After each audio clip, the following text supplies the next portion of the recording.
react. You whisper in my name, thinking I won't be the same. Turn fiction into fact.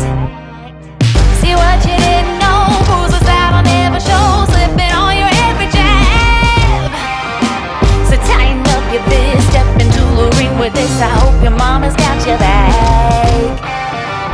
First round, you thought you would've knocked me down.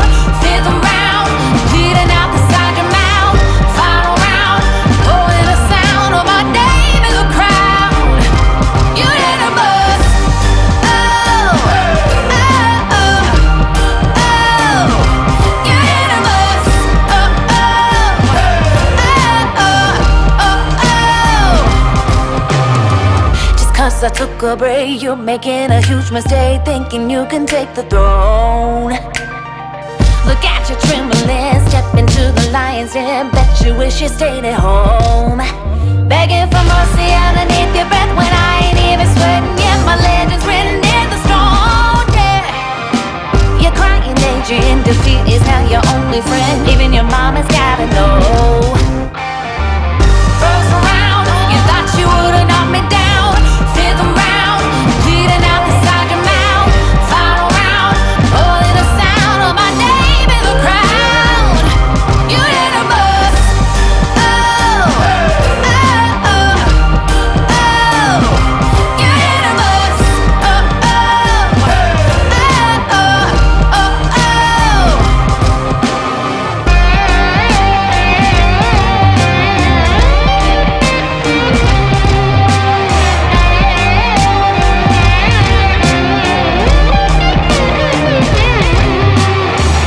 First round, fifth round,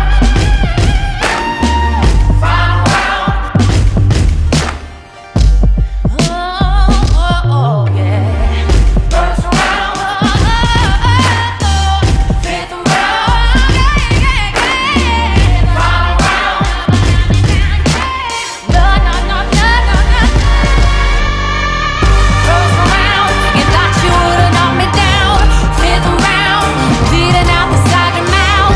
Final round, holding the sound of my name in the crowd. You didn't bust. Oh, oh, oh, oh.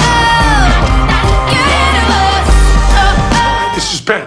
Ben Gillette, Ben and Teller. Big guy does magic. Smaller guy next to me, he does magic too. He doesn't talk that much. Anyway, I wanted to welcome you to In Time. Welcome you all to In Time with Nick. Love you all. Peace. Go get him, Nick.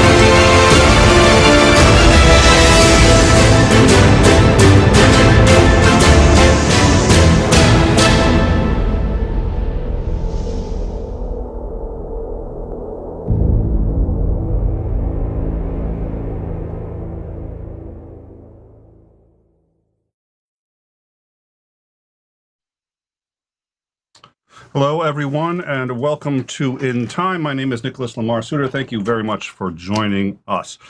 We have a very special show tonight. We've got Dr. Josh, Digital Hammurabi, is on tonight, and we're going to be discussing the, the Apologetics by Christians of the Old Testament. Now, the Old Testament, of course, is ostensibly the Jewish book, but Christians seem to defend it, in my experience, far more than even Jews usually do.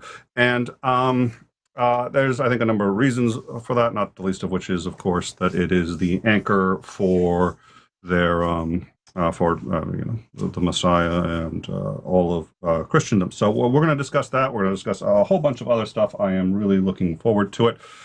Also tonight, actually, we've decided we're going to be doing a overtime. We're going to do a rundown about I don't know, about a half hour after this show. We'll do a rundown. We're going to cover the revelations that Donald Trump was far sicker than he had let on when he did have COVID. In fact, he basically couldn't walk to the helicopter. He also knew he had COVID and tested positive before the fundraiser that he went to, in which a number of people afterwards got quite ill. We're also going to be covering new revelations about the Delta variant, including the effects it's hitting children far stronger than the original wild type. So we're going to discuss that a bit, and we're going to discuss Pegasus, probably the single most dangerous software on the planet, the phone hacking and tracking software developed by an Israeli company.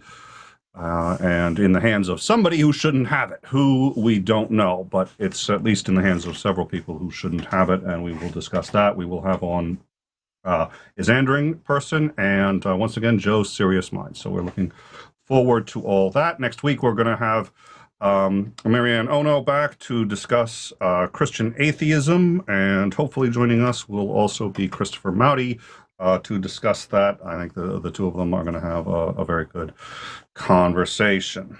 Meanwhile, Dr. Josh, as he's called, his new book is linked in the bottom. It's The Atheist Handbook to the Old Testament, Volume 1. Dr. Francesca, and you're going to have to forgive me on this one, Stavrakopotou. My best guess, hopefully she's not watching, said of, she is a professor of Hebrew Bible and ancient religion in the University of Exeter. She said, quote, "This is more than a book about the Hebrew Bible, and it's more than a book for atheists. It's a master class in how to read and understand the Hebrew Bible on its own terms, and not those imposed by modern-day believers. An atheist handbook to the Old Testament digs down deep into those biblical texts so often used by fundamentalist Christians to render the Hebrew Bible a prophetic guidebook to their God, and turns their own arguments on its head. The book is essential reading for anyone who would like the tools to excavate the Hebrew Bible for themselves with precision, skill, and intellectual integrity." So without further ado, please join me in welcoming Dr. Josh. Dr. Josh, how are you? I'm doing well, and I am always floored, and even knowing that what those three quotes are on the back of the book. Every time I hear them, I'm still floored that they've said it. So, well, and certainly congratulations. I think writing a book obviously is a tremendous amount of work, and it's not something very many people can actually do. Going an entire work that is cohesive and legible, but then getting one that people in the field have these things to say about is truly an accomplishment. So congratulations on that, and thank you very much for joining us. My pleasure. Well, listen, I'm glad you didn't get another good review. If you had 4 good reviews, you'd have been like, in time. Why the hell am I going to lie? Nick Schmoozy? So I'm glad you didn't get a 4th. So why don't you tell us a little bit about yourself, Digital Hammurabi, what it is that you do, and then we'll get into the book. Oh, are you there? Fundamentalist evangelical Christian. Can you hear me? Yeah, you roboted a bit. So no, I can. Oh. You roboted a bit, so I don't know. The signal seemed to be a little, but it's better now. You're back. So okay, excellent. So I was a fundamentalist evangelical Christian for just over 25 years. Sort of born and raised in the faith, and I pastored a church out in Virginia for 7 years. I was a chaplain in the Air Force. The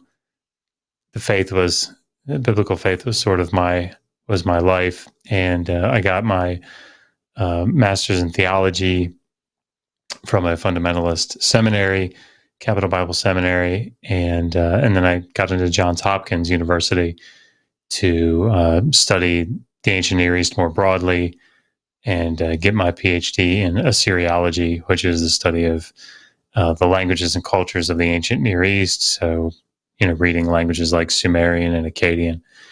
And while I was there, I became an atheist. So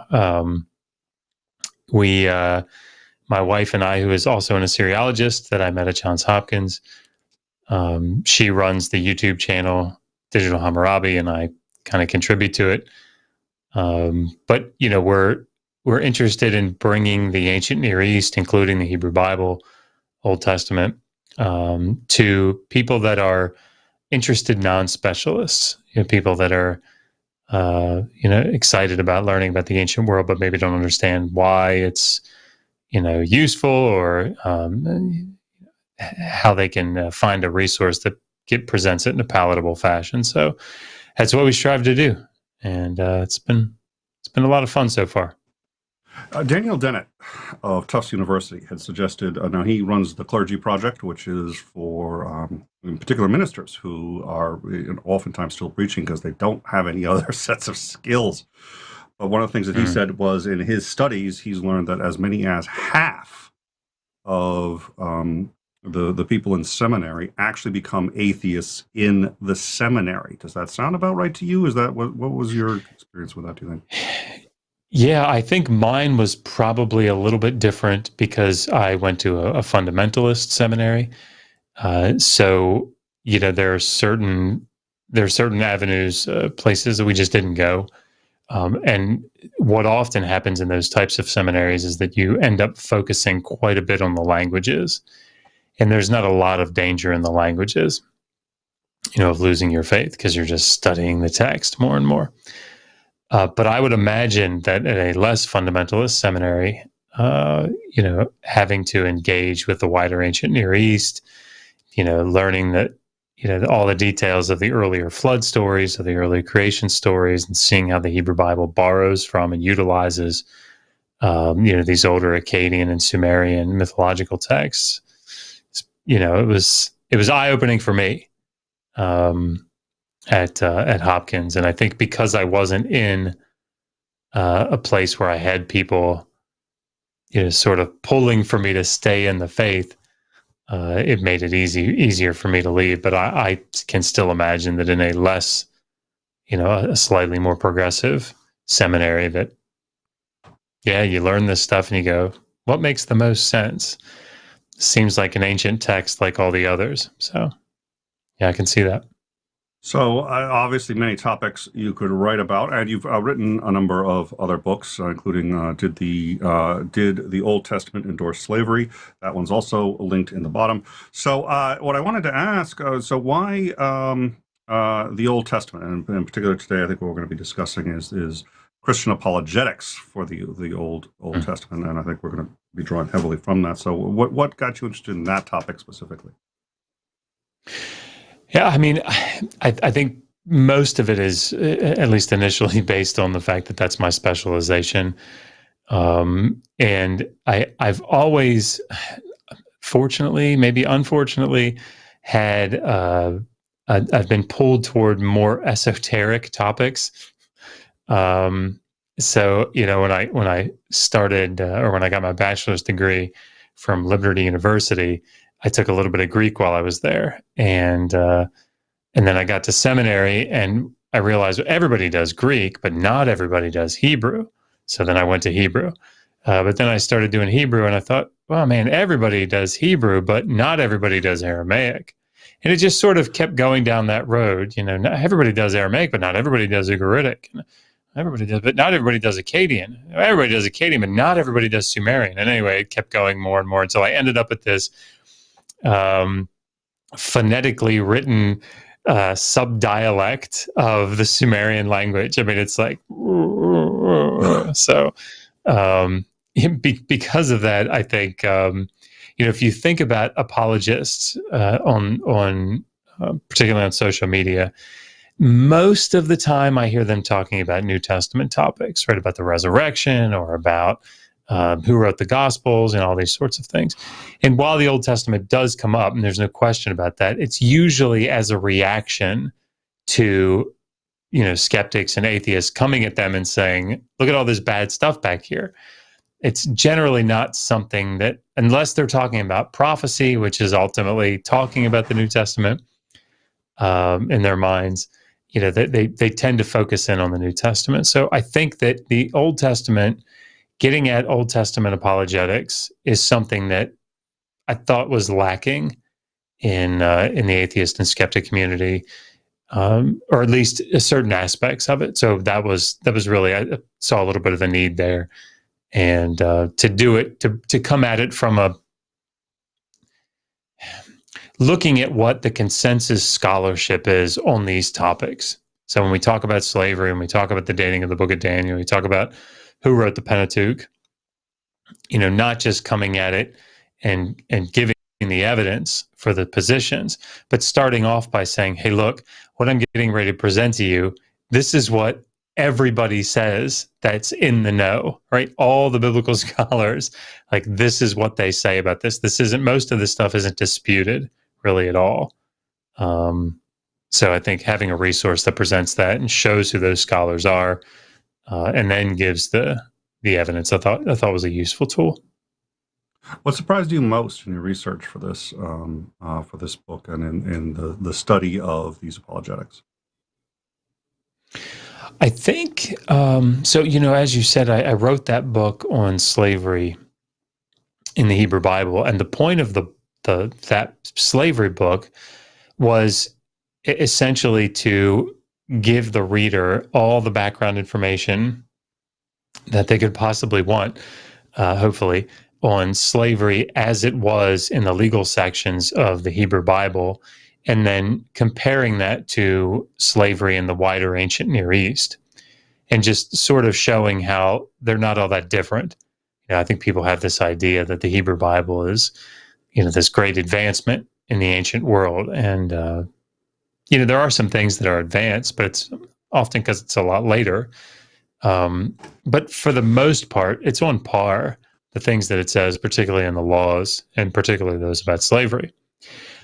So what I didn't do is go into the New Testament or the antebellum South or any of those things in the book, in the first book. So in this atheist handbook, I thought, well, I should have it's a handbook, so I should have a chapter on slavery, but I didn't want to do exactly what I'd done in the book. So I decided I was going to go into the New Testament, look at how slavery is presented there, what Jesus and the apostles taught about it, and then looking at the early church and what the early church did and what they thought and how they, reacted to or built upon maybe the teachings of the New Testament. And I wanted to take it a step further and engage with this very common apologetic argument of, that you always hear it. Let's just start right off the bat. Slavery in the Old Testament is nothing like it was in the antebellum South, right? And I wanted to look at that. I wanted to see how true is that, because at first I just sort of said, yeah, sure. I mean, it's fine, but who cares? But one of the things that surprised me is the thing that I noticed initially was that they seem to be apologists will make the comparison between the laws in the Hebrew Bible, what God says, do this, don't do this, and what was actually practiced in the antebellum South. And that's not a fair comparison, because Christian apologists will get all over you, jump all over you if you try to say something like, well, look, here in Jeremiah 34, the Israelites didn't release their slaves. And then they'll be the first ones to say, yeah, but you can't, the law said they were supposed to, and that's God's law. And so it doesn't matter what sinful people do. So I wanted to look at it from that perspective.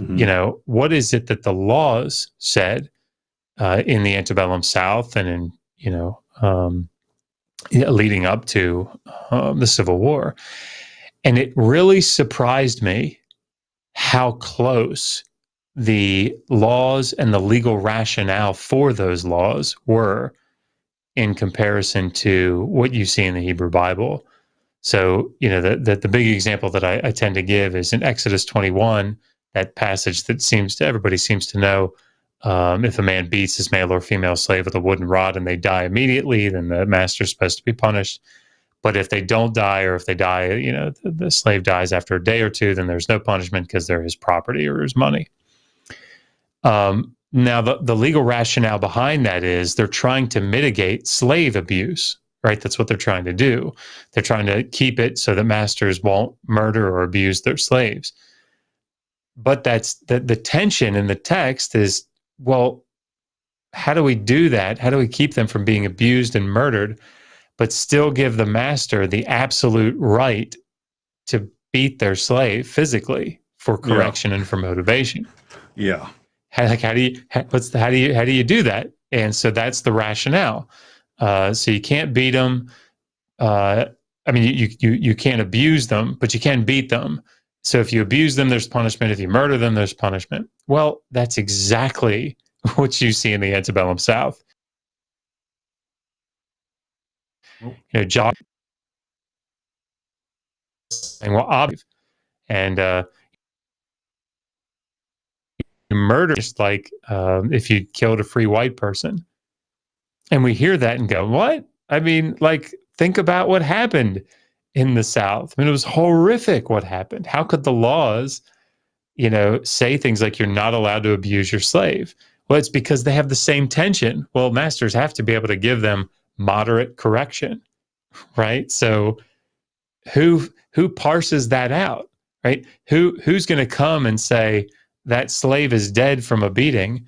Was he murdered? Was it moderate correction? Well, who's gonna testify to that? Well, it's going to be other free white people, right? I mean, other free masters. So or slaves who wouldn't be believed anyway, because of course, exactly. Of course, the slave's going to lie. So, yeah. So, the loopholes that it created, I think led to or allowed for the atrocities that we saw. And it's the thing that scares me the most, I think, about Christian apologists, particularly with slavery, is that when you start defending the laws that we see in the Hebrew Bible in such a way to say it's not that bad, right? It's not that bad. I mean, you're defending a similar legal rationale that was in the antebellum South, and I feel like that's a very slippery slope, leading us down to repeating the past in a way that we definitely don't want to. Well, another interesting thing, of course, was that slaves, once they were freed in the South, were often easily captured again because the loophole, of course, was that they could still be forced to work if they were in jail, and they could be in jail if, for example, they didn't have a job, which they didn't have just coming off, if they didn't have a job, a home, if they were loitering. Okay, you're in jail. Those jails were sometimes housed on the same plantations where they used to be slaves that work as slaves. But it's not, it's indentured servitude. I don't know. It's prison. So, yeah. So I wanted to ask you then, so Leviticus 25:44 through 46, your male and female slaves are to come from the nations around you. From them you may buy slaves. And I've heard, at least as a defense on this, was, okay, well, you see, but this is okay, because what they're saying is you can't enslave your own people. And these are really they're not supposed to be the slaves, really. They're people who were captured and survived the wars, but you couldn't let them go, right? Because they might just, so this was a better alternative than kill it. Would you rather die, or would you, rather at least have a chance to work? But then here's the other one. You can bequeath them to your children as inherited property and can make them your slaves for life, which strikes me as undercutting some of those defenses. What are your thoughts on that that line? Yeah, it's probably, of course, this is the passage that I heard one Christian apologist who clearly didn't like that passage because of how often it's brought up, say, I think atheists sleep in pajamas with Leviticus 25:44 to 46 written on them. And we almost marketed a line of pajamas like that. Maybe we will someday. But I mean, this is the passage, right? So if you look at other passages, legal passages in the Hebrew Bible, Exodus 21, Deuteronomy 15, even there in the rest of Leviticus 25, is Hebrew Israelite slaves get better treatment, right? They just do. They're only allowed to be taken as, these debt slaves, indentured servants. And by the time you get to Leviticus 25, you're actually not allowed to take a fellow Israelite as a slave any longer. They have to be treated as a hired worker. So to the, to this common apologetic, whether they're all people that are captured in wartime. Well, I mean, you can't get that from the passage itself, right? So it says from the nations around you, but then it says from the tenant farmers that are in your midst. So the tenant farmers, the Hebrew word there is talking about people that were either already living in the land according to the narrative, and that were, probably renting out fields that were owned by the Israelites, right? So these are like normal folk that are working the land and renting it out from the Israelites. And it's those people as well, right? When if they fall into debt to an Israelite, that year of release, that, treatment as a hired worker, they don't apply to foreign slaves, either that are purchased from the nations that are around in a slave sale. If you take them as plunder, there's no question that's there. That's a possibility. I don't think the text is being specific about where you're getting them from. But then it includes these tenant farmers that are living in their midst. So yeah, the idea that they're all captives, I don't think the text has that in mind at all. The other problem that you have, if you're trying to stay with the narrative, this fundamentalist sort of apologetic approach, is if you read through passages like Deuteronomy 20, which talk about the rules of engagement for the Israelites, one of the things that you see very quickly is that you don't have this category of prisoners of war that are left over, right? These men that are, hanging around that, well, you either kill them or you take them prisoner because they might rise up in rebellion against you or something. No, you kill all the men, right? If the city rebels and you attack, you kill them all. You take the women and children as plunder. But you kill all the men, you emasculate the city. So, I mean, it's just sort of a false notion that according to the narrative, you have all these, men, these fighting men hanging around, with the potential of rising up in revolt or something. So you have to enslave them all. I mean, not that makes it any better. I mean, let's be real here. Let's assume for a second, just for the sake of argument, that they're all captives. Does that make it better for you? I mean, would it be good if we went to war and we brought a bunch of people home and had them serve in our houses, and pass their children on as inheritance? Does that make it okay? I mean, I don't understand. Well, and then it's still slavery, and so then you end up, until you get into someone who's using divine command theory to justify, for example, something like this, you're going to end up either using divine command theory to justify this in the end, or admitting that it's something immoral. I don't see, but that's you end up there. Were you going to say something? Yeah, my 3-year-old is crying, and I'm assuming Megan's, but she's also got the twins up there. I'm not sure she hears him. All right. Do you mind if I just go check real quick? I'm sorry. Go. I'll be right back. Oh, cool. All right. Well, so actually what we'll do now, and we'll probably bring it back up when he comes back, but Dr. Josh is going to be at a event in Fort Wayne, Indiana on October 9th and 10th. The event is called Better, because the person who named the event can't come up with any creative names. Maybe should have asked a writer to help him. Oz. But since Oz hasn't actually watched the show, I'm sure I'm okay. It's called Better, and it's hosted by Tang Tart, I don't know, the Atheist Network Group. And they're going to have Seth Andrews. They're going to have a few other guests there. Again, it's October 9th and 10th, Fort Wayne, Indiana. I figured since you were failing, I'd tell them about the event that you're going to be at. And it's hosted by the Atheist Network Group and Oz, who won't stop talking about the book. Has he shown it on the show? I didn't notice. I think he mentioned it once. My memory is kind of hazy between him banging the camera with it, but Yeah.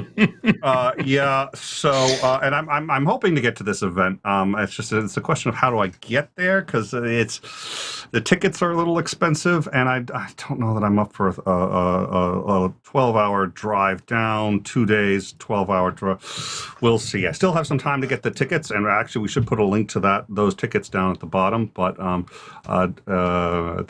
event's going to be coming up. Anything else that you wanted to add about that event that I may have missed? I'm really excited about it. There are going to be he's spent quite a bit of money up front getting really amazing audio and visual equipment from Sweetwater.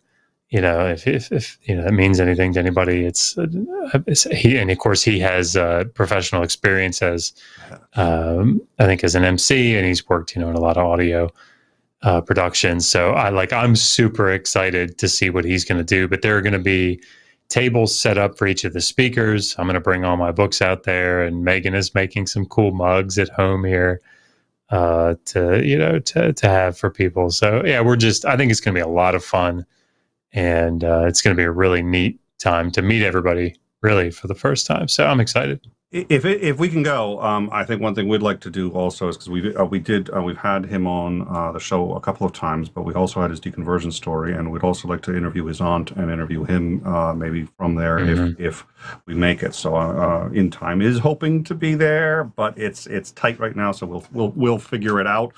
But at a minimum, it sounds like it's going to be a blast, and I would like very much to go. So if hopefully I will catch you there.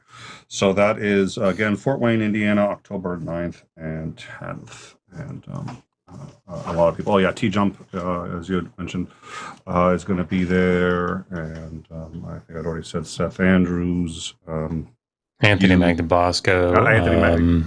Yep. Yeah, Dave Warnock, Cynthia McDonald. Yeah, it's going to be some cool speakers. So, all right. So hopefully, you guys can look into that and join that. You can also just look up the Atheist Network group, and you can see his channel there and learn more about that. All right. So we were talking about. Yeah, I think so. As I remember when I just sort of first started and I do differentiate between atheist and anti-theist, and I self-identify as an anti-theist. But I remember when I first started Counter Apologetics, and it's interesting because the way you put it, of course, it's like, well, wait a minute, okay, it's still slavery, even if okay, is it better than the alternative? Well, no, wait a minute, that doesn't, But I remember every now and then, like, oh yeah, I was kind of persuaded. I was like, yeah, I suppose if it's slavery, or I guess as long as they're being good to them, which of course is what they're saying. They're heirlooms. They're passing them on as heirlooms. Yeah. Yeah, I mean, that's the word that's used there in the Hebrew is the same word that's used for the property, like the actual landed property that they own and pass on, keep in the clan, keep in the tribe. They call that. So if you sell a piece of your property, it has to revert back to the family, because that's inheritance, that's inherited property. And that's what the word that's used to talk about the foreign slave that is kept. It's passed on like any other property. And two quick shout outs. We got a $2 super chat from the Sinister Porpoise. Terre Haute is greater than Fort Wayne. I know nothing about Texas except that I was there once at the airport trying to get home. There was I live in Boston, so when there's a blizzard, they've got 14 de-icers at Logan Airport going. It slows us down, but that's about it. You're still getting out, short of the end of the world. You're usually getting out of Logan. I'm sitting there in Dallas, and there's a dusting of snow. You can just see a couple light flurries, and the whole airport just shut down. They're just like, nobody's gone anywhere today. I was like, I hate Texas. Texas is always, what was it, Rick Perry? I remember I when I was in the Air Force, before I became a chaplain, I was an aircraft mechanic. And I remember, I mean, like, I worked on these big C5s, huge cargo planes out in Dover, Delaware, and they used to break all the time. I mean, all the time.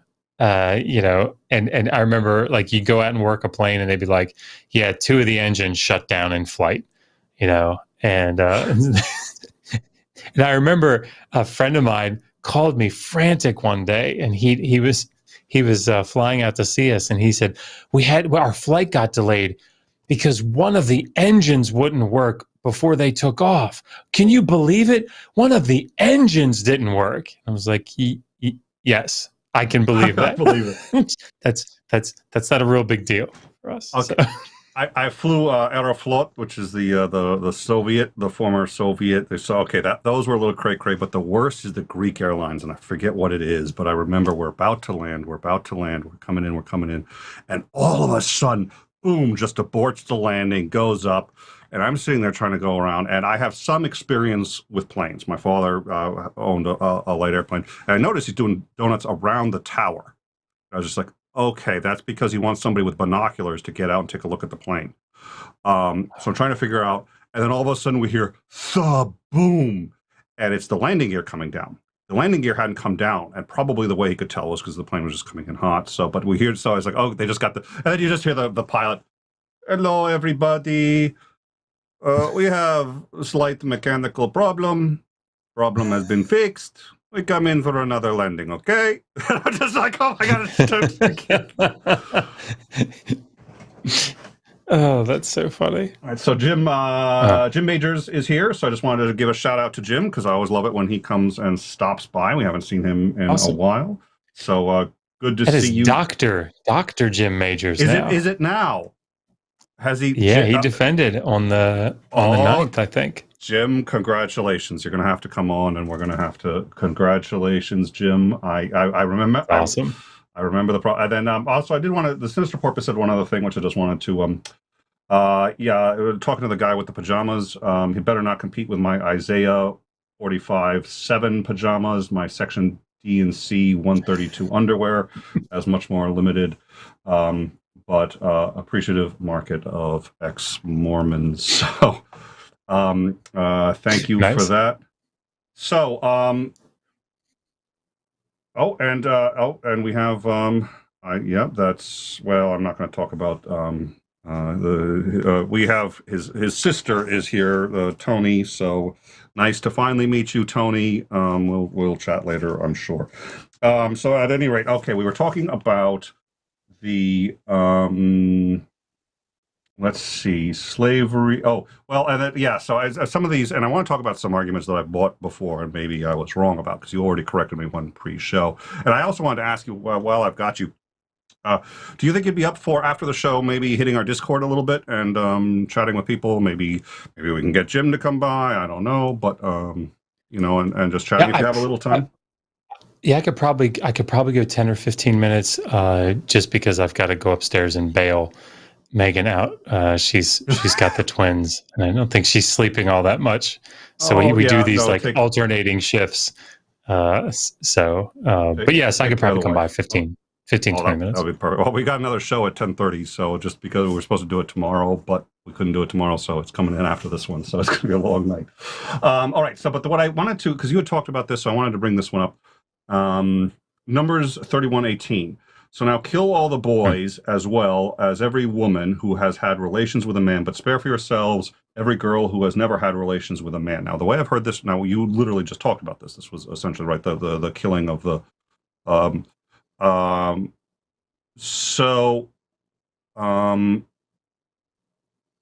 going to say? Oh yeah. Now, the way I've heard this cast, of course, is, and this is interesting because I think you point something out, which, if you're trying to be reasonable, which I've been accused of being unreasonably reasonable, and I really do try to be, it's like, let's say, well, you have to understand the historical context, which I think is obviously true. And then they say something, it's like, oh, you don't know the historical context, you're not in a position to disagree. So, but what I've been told about this passage a lot is, well, hey, what this really was trying to save women who would have starved to death because the town's been destroyed, and these are women that, so they're actually rescuing female prisoners, and what they would actually do is marry them, start families with them, and do all these chivalrous, noble things. So I don't know if that you've heard that one before, or if you've heard anything similar to that, but sure. Yeah. Yeah, I mean, if you go later in the chapter, I mean, I think this is probably just the quick response that you can give to somebody that says that, is that the the virgin women that are taken, they're counted in the same way as the cattle, right? They're counted up and divided among the tribes in the same way as the other plunder. I mean, this isn't a nice thing, right? This is, virgin women were, I don't want to call it a hot commodity, but I mean, I guess that's the way to say it. So, and you see this. This isn't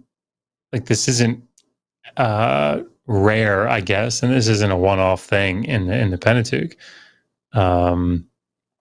So if you go back to Deuteronomy 21, it talks about, again, sort of following on the heels of this. What do we do in times of war?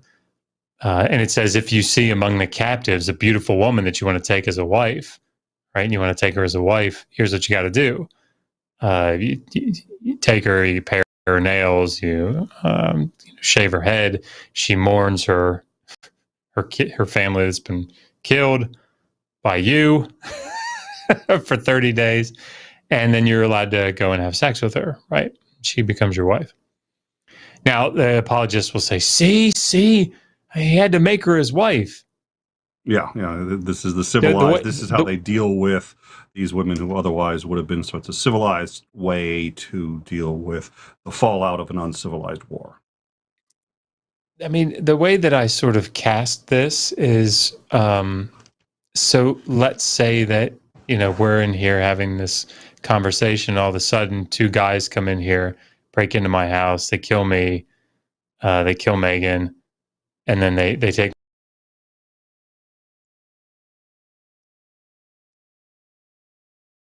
All right, he roboted again, so we'll give him a second.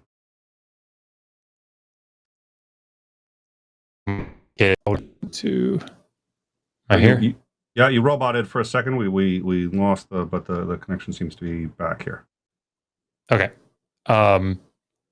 So they take my oldest daughter with them. They set the house on fire. They kill everybody except for my oldest daughter, and they set the house on fire.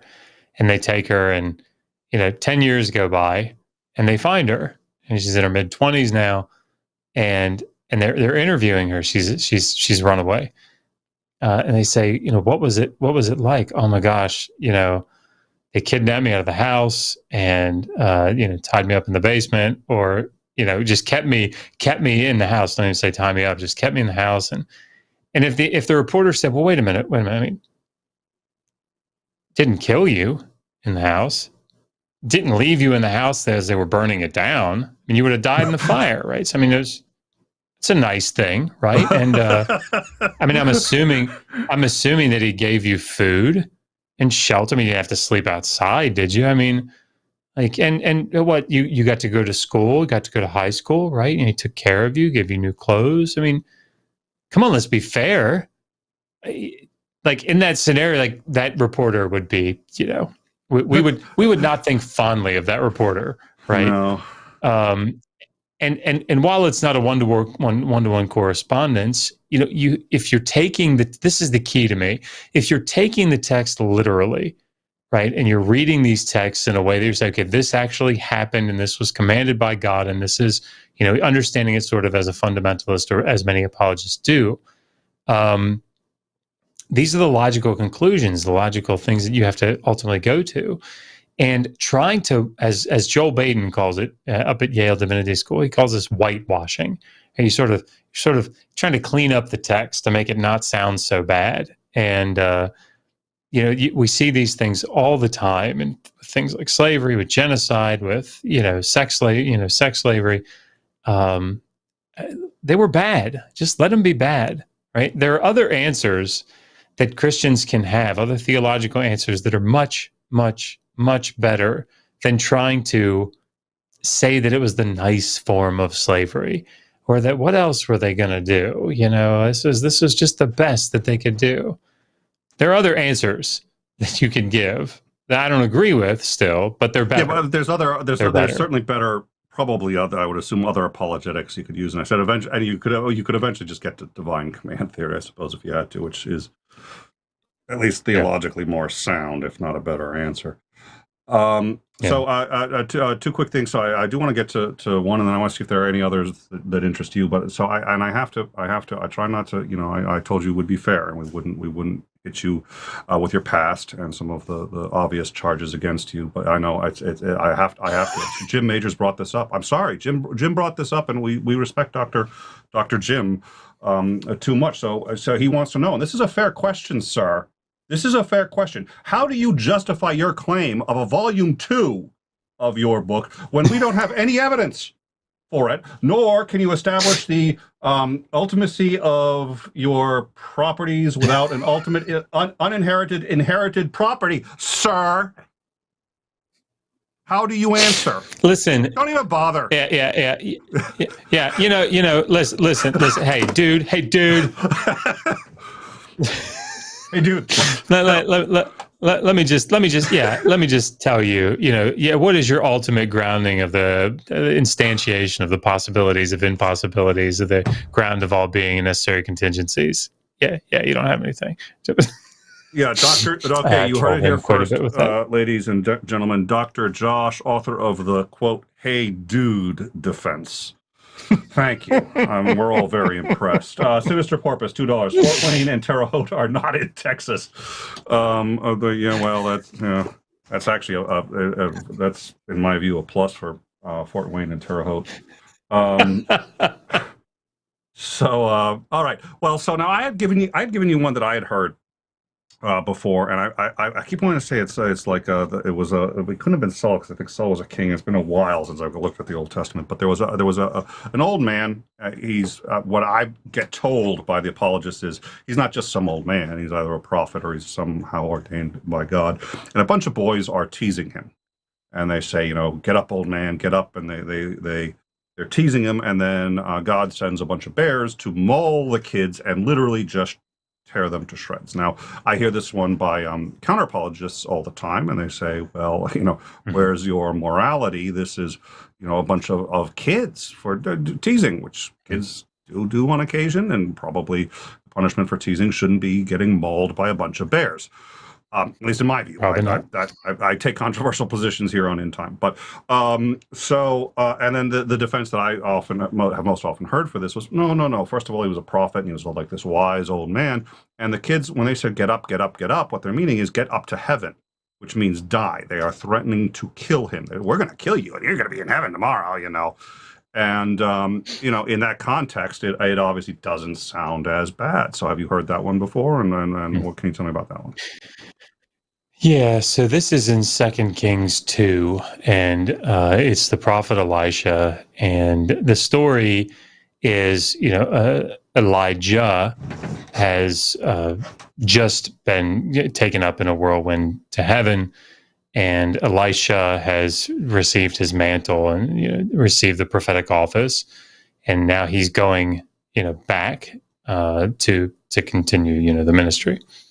The prophetic ministry. And as he's passing by, I think Bethel, it's been a while since I've looked at it too, but these what the text calls little boys, and people have come at me with this, like that the Hebrew word is for boys there is na'ar, and that can be like, it can be young. There's quite a range, though, of ages that could be. Like, it could be a little boy, but it could also be like a young man.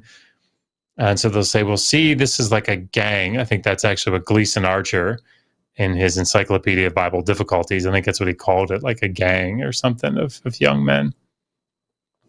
The problem is that the text also has the word small or little as an adjective after it. So it's not just ne'arim, or the na'ar, it's a small or a little na'ar. Now, that isn't conclusive that it's a little kid. It's quite suggestive that it is. There are a couple of contexts where it could be like a teenager. But the fact that it has this is quite often like a little kid.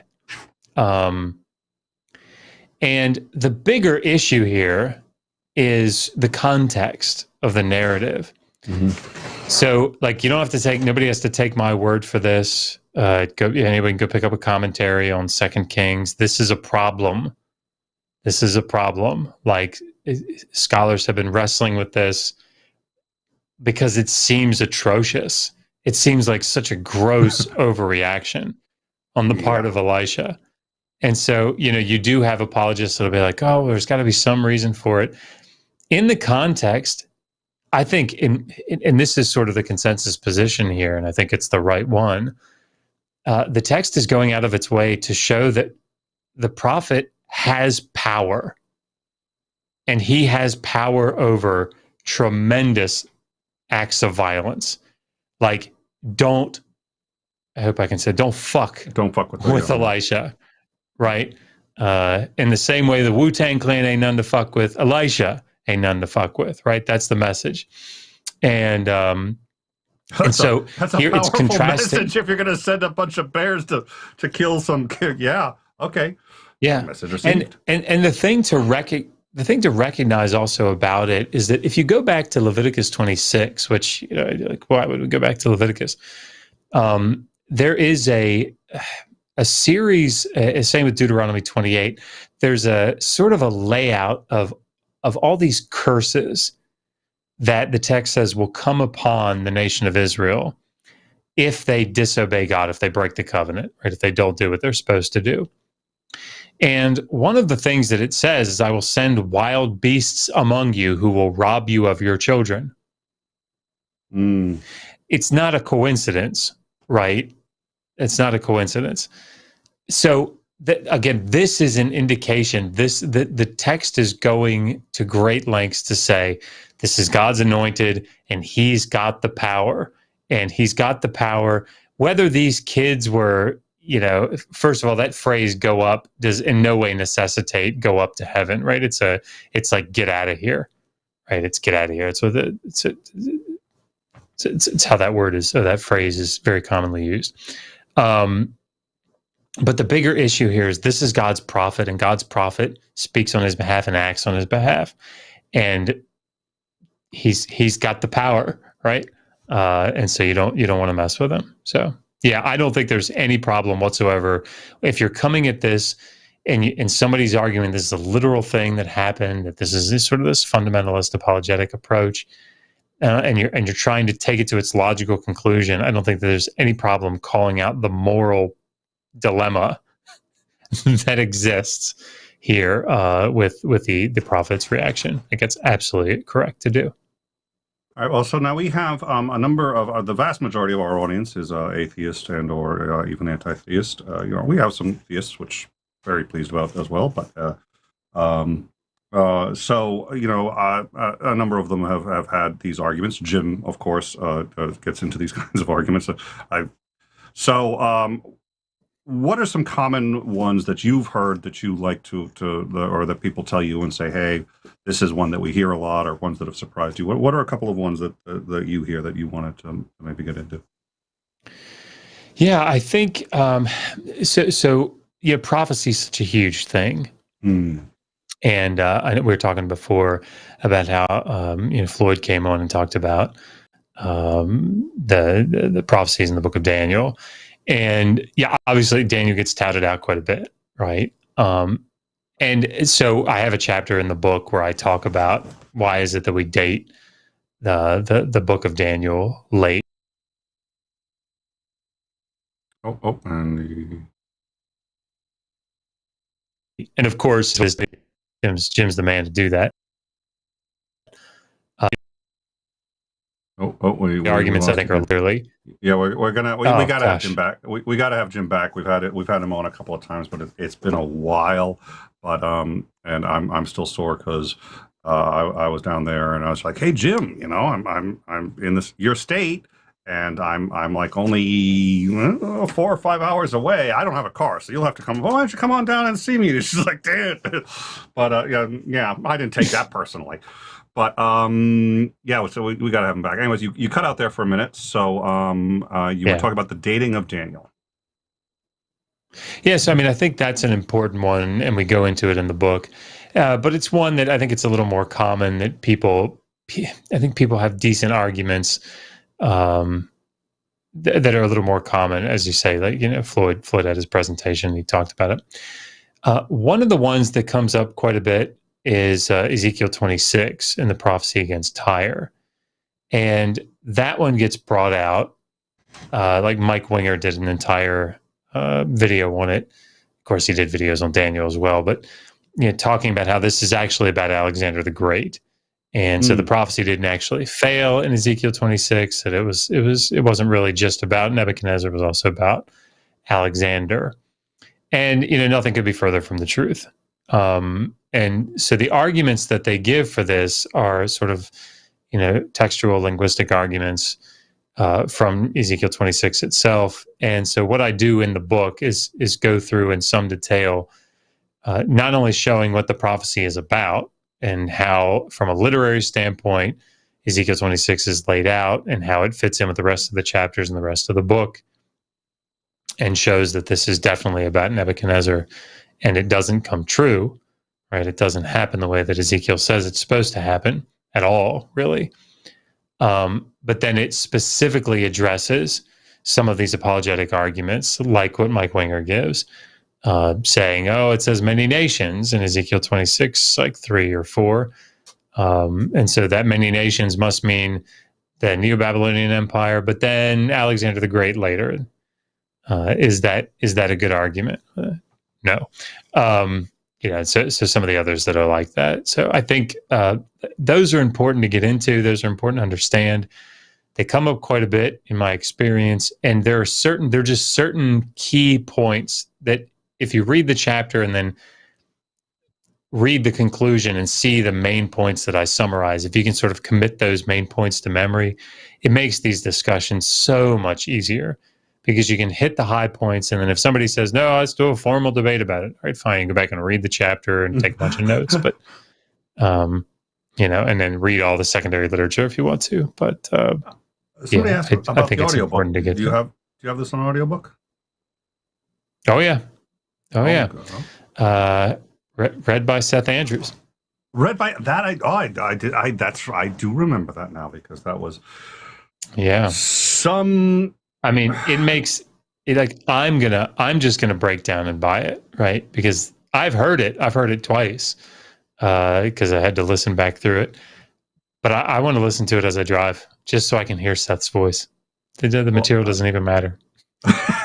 Seth is amazing. I was going to say, I was trying to remember where I had heard that it was Seth Andrews who did the audiobooks. I should have remembered that, and then I realized I heard it from some hip hop wannabe who I've debated 16 times, and he lost 15, and the reason he lost 16, the only reason he won the 16th was by default, and it was because I'd had just a little too much to drink, and I fell asleep during the debate because he couldn't keep me interested. But at any rate, I won't say which Oz it is, but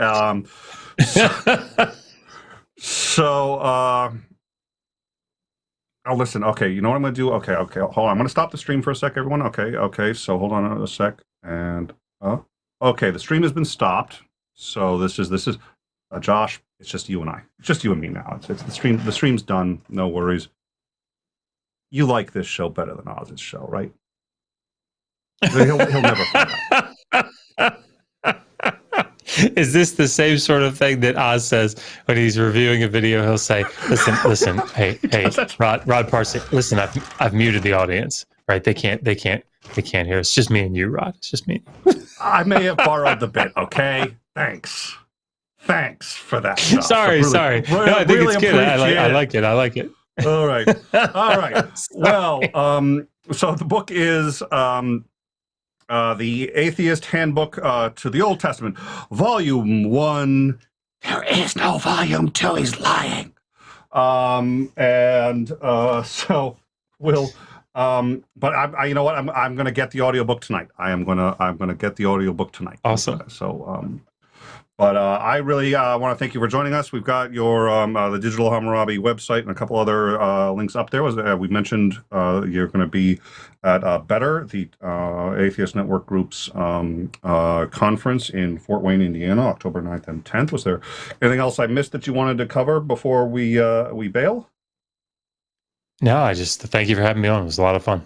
My pleasure. I hope you will come back, and we will. I know you don't have long, but I appreciate it. Just 5 or 10 minutes in the Discord. I'm actually not going to be able to join you in the Discord, and though there is a link, it's been in the live chat. It should be on the bottom, and I can get you on. I can help get you in there. I can't join you because in half an hour we're going to be doing overtime, and we're going to simulcast that one to in time and overtime. We're going to be covering the Delta variant updates. We're going to be covering the Pegasus software, which is, I think, probably the most dangerous software on the planet today. And it's at least several people who shouldn't have it. So we're going to talk about that.